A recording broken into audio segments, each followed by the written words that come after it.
wanted ideal teacher. Every student wants an ideal teacher. But an ideal teacher is very hard to find. I searched on the internet and found this woman. Meet my former environmental science teacher. Hi, I am Evangeline Buelya Mandia. They called me Vanji or Vanj. So ako ngayon ay isang faculty sa Department of Environmental Sciences sa Marinduque State College. At present, I am enrolled in the Doctor of Philosophy in Environmental Science, major in Environmental Security and Management at the University of the Philippines, Los Baños School of Environmental Sciences and Management. So, I am also involved in non-government organization, which I love most. In the Rotary Club of Marinduque North, I was then the president for 2 consecutive years. So ngayon po sa MSc, patuloy po ang aming mga programa para maisat katuparan ng mga environmental projects na amin pong nakaplano. Ang wish ko po nasa plano, sa project plan namin na ang MSc Department of Environmental Sciences ay maging maging center for mining studies, and that is one of my dream here at MSc. So yun lang din po, and for me to achieve those goals ay dapat lang ay purposive tayo, dapat lang ay may goal tayo at focus tayo sa kung anong gusto natin gawin at mangyari sa buhay natin. To become successful is not kung ano man ang hindrances. It's your ability to be determined, to have faith and hope na in the future makakamta natin.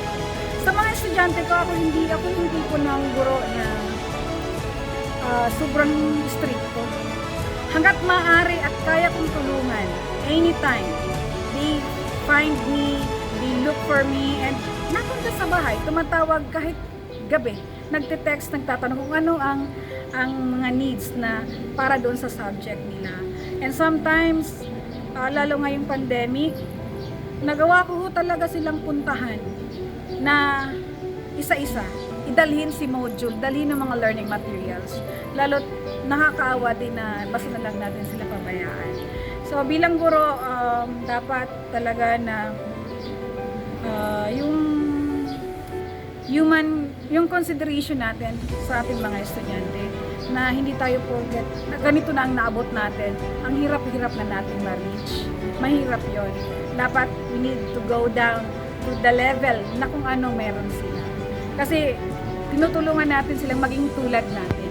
Kaya para sa akin, pag nakikita ko na ang mga eskwela ko ay medyo nahihirapan, siguro, siyempre hindi ko naman pwedeng ibigay lahat ng sagot eh.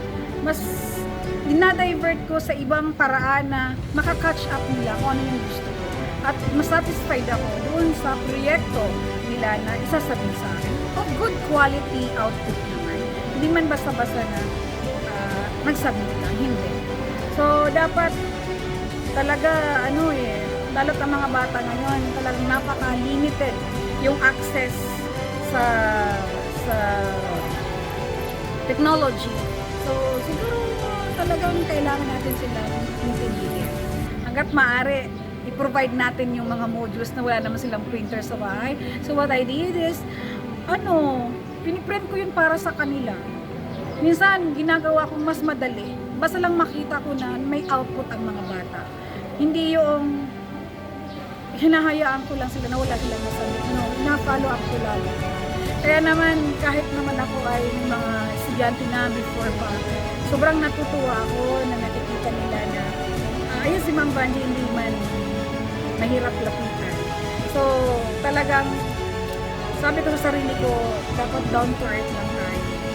At satisfied lang kung ano meron tayo. And maging happy lang sa mga bagay na na-acquire natin every day. Kung iisipin, I could get now what I want, pero just one thing lang, I'm just very, no modesty aside, I am just a simple woman. an empowered woman also, na alam ko sa sarili ko na ako ay na-acquire ko yung gusto ko, nakukuha ko yung gusto ko dahil determinado ako. Sabi nga ng teacher ko noon, ano ba yan, Evangeline, nung ako po ay grade 5, akala ko ang salitang maabilidad, bad yun. Hindi pala eh. Ang ibig sabihin pala dun, maabilidad ako, may initiative ako, na-realize ko yan, college na ako. Sabi ko, ay, yung sinabi pala sa akin ni Ma'am Rachel, na maabilidad ako, ay maganda palang ibig sabihin. Kaya, sabi ko sa mga eskwela ko, dapat lang, they need to believe in themselves and yourselves, kumbaga, para alam natin na makakamit natin yung mga pangarap natin. So bilang guro, ano lang po, talagang kailangan natin tulungan ang ating mga estudyante na makatulad din o matulad din sa atin para ma-uplift naman ang quality of life nila and well-being. So yun lamang po. That's all for today. See you tomorrow!